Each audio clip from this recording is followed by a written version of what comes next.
Então, no outro vídeo eu falei sobre nadar sem sofrer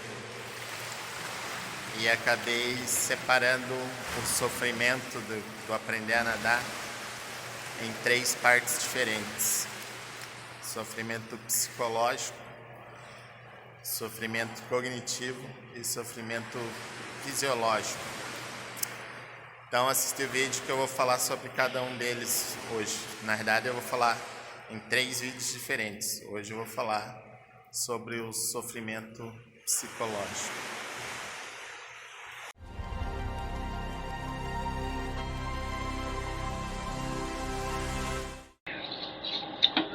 Fala, aspirante nadador. Henrique Henning falando. Seguinte, antes de começar, vamos direto pro like, sininho e compartilha.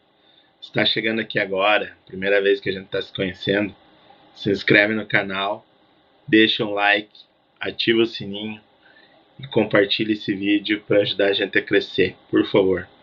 Se você já está inscrito no canal, já dá aquela compartilhada, espalha o vídeo para fortalecer aí o nosso trabalho também. Obrigado, bora lá. Seguinte, no último vídeo que eu postei, vídeo que estava na introdução, acabei fazendo a divisão dos medos. Eu usei a palavra sofrimento, que é mais impactante, mas são as dificuldades que acontecem para quem é iniciante. São dificuldades psicológicas, cognitivas de aprendizagem e fisiológicas, do condicionamento físico propriamente dito. Eu fiz essa divisão em 3 partes para explicar elas separadamente, mas aqui elas acontecem em camadas, de maneira sucessiva. Então a gente vai falar hoje nesse vídeo sobre a psicológica, porque é a primeira que se apresenta para quem sofre da dificuldade de chegar para fazer aula, das pessoas que gostariam de aprender, que têm interesse, mas por alguma razão tem algum bloqueio. Tá? Psicológico. Existem 3 tipos de pessoas que vão fazer a natação com medo, com dificuldade. As que têm medo por não conhecer nada, então é um receio pela falta de habilidade com o ambiente. As que são muito ansiosas e as traumatizadas. Normalmente quem tem medo porque tem receio, falta de habilidade e tal, vai lá, resolve praticamente que instantaneamente. Entrou na água, 2, 3, 10 minutos já está com pleno controle da situação. Muitas vezes a pessoa vem em 3, 4 aulas e nem volta mais porque ela queria ter certeza que era capaz e viu que consegue, já não acho que não precisa fazer aulas de natação, que o simples se deslocar ou nadar se deslocando já é o suficiente. Agora, tem que ser feita uma diferenciação importante entre quem tem ansiedade e quem tem trauma. Pessoas que sofrem de ansiedade, elas têm uma situação de aprendizado mais fácil, porque o exercício, a atividade física, nadar, ela leva os mesmos gatilhos da crise de ansiedade ou da crise de pânico para quem é traumatizado. Esses gatilhos são taquicardia, sensação de angústia, alguns pequenos espasmos musculares devido à falta de oxigenação ou o excesso de gás carbônico acumulado no organismo. E por ser uma questão de fundo bioquímico, porque na realidade está tudo centrado na fisiologia. Se você tem um acúmulo de gás carbônico, você vai disparar todos os gatilhos de cachorro, moto, barulho, acontece. Você vai ativar todos os gatilhos, todos os mecanismos de autoproteção do corpo. Esses gatilhos, esses mecanismos, taquicardia, angústia, pequenos espasmos musculares, são o meio do corpo se defender do estado morte. Para quem sofre de ansiedade, essa questão de aprender a controlar essa situação de ansiedade é relativamente fácil. É só você utilizar as questões de esclarecer o que acontece. Vai pôr o rosto na água. Vai soltar o ar pelo nariz. Tem que determinar um tempo soltando o ar pelo nariz. Para alcançar os 3 objetivos menores: o rosto na água, soltar o ar pelo nariz e o maior tempo de rosto na água possível. Além da flutuação. Na verdade, o maior tempo de rosto possível na água é o objetivo principal. Os 3 menores são rosto na água, soltar o ar pelo nariz e flutuação.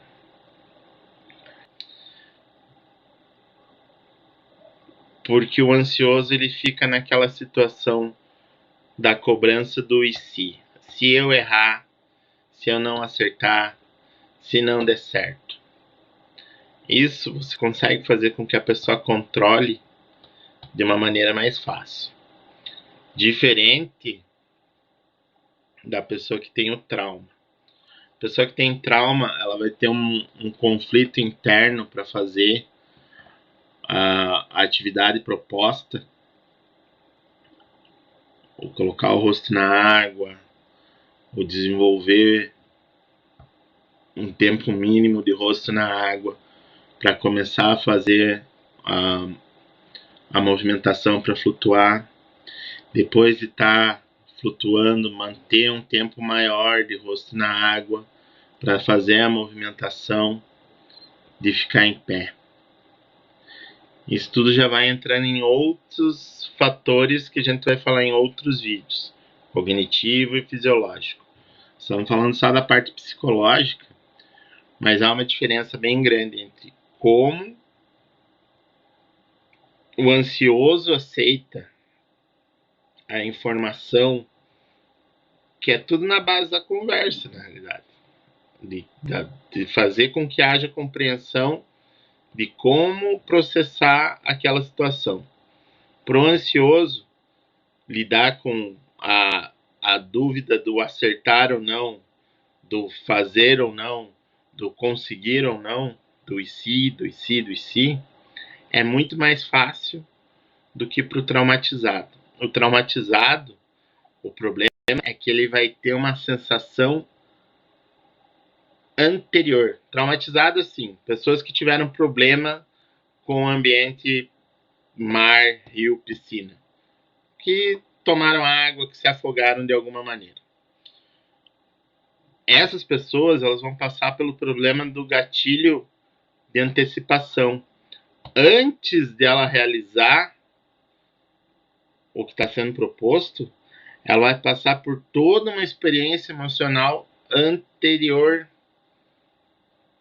que é muito difícil. É impressionante como você vê a diferença entre uma pessoa que é ansiosa e uma pessoa que tem um trauma. O ansioso, ele dá uma risadinha, ele fica muito... fica tenso, mas de uma maneira assim, descontraída.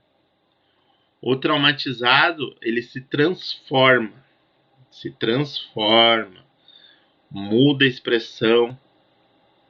Homens têm uma tendência, inclusive tem uma diferença grande entre a pessoa que tem trauma do sexo masculino e do sexo feminino. Do sexo feminino, a tendência é que a pessoa expresse muita ansiedade. Movimentação do rosto, dos braços, uma risadinha nervosa, esse tipo de coisa. Homens apresentam uma tensão muscular vou aguentar um tranco, de uma reação física muito impressionante. É bem interessante de ver. Mas o fato é que tanto o ansioso quanto o traumatizado, se você conseguir ter o controle daquela vozinha interna que fica ali, não vai conseguir, tá difícil, você consegue fazer. Você consegue se adaptar às necessidades do momento, consegue se adaptar àquilo que o seu professor está pedindo. Mas para isso, tem que haver uma predisposição interna da pessoa para fazer. E olha, ansiosos conseguem com uma certa facilidade. As pessoas que têm trauma, às vezes essa batalha é tão grande, exige tanto da psique da pessoa, que as pessoas fazem 5, 6 aulas, estão evoluindo bem, mas chega um ponto que ela cansa de ficar se confrontando com os mecanismos de defesa que ela desenvolveu. E é mais comum do que parece. E a pessoa esse ano, recentemente, inclusive, tive aluna que estava desenvolvendo um problema de afogamento e tal, já estava fazendo pernada e braçada sozinha e desistiu. Porque ficava com aquela cobrança interna de eu tenho que conseguir, eu preciso fazer e não sei o que. Certo? Psicologicamente, aprender a nadar exige mais disposição ao conflito interno, a ter essa situação de paciência, de aceitar que aquele momento de pânico, de descontrole, ele vai passar. E que é uma resposta simples à concentração de gás carbônico no sangue. Se o professor conseguir desenvolver essa ideia, fazer com que a pessoa aceite e consiga trabalhar isso da maneira mais adequada possível, o desenvolvimento vai acontecer. Certo? Gostou do vídeo? Se inscreva no canal, ative o sininho, compartilhe. Se você não é inscrito e quer ver, eu vou fazer 3 vídeos a respeito dessas coisas, desses pontos de sofrimento do início da natação, desse lado aqui. Vai estar o vídeo, se não saiu ainda hoje, vai sair logo logo, o vídeo falando sobre o sofrimento cognitivo, a parte difícil de aprender a nadar, de como aprender a movimentação. Beleza? Valeu, até a próxima.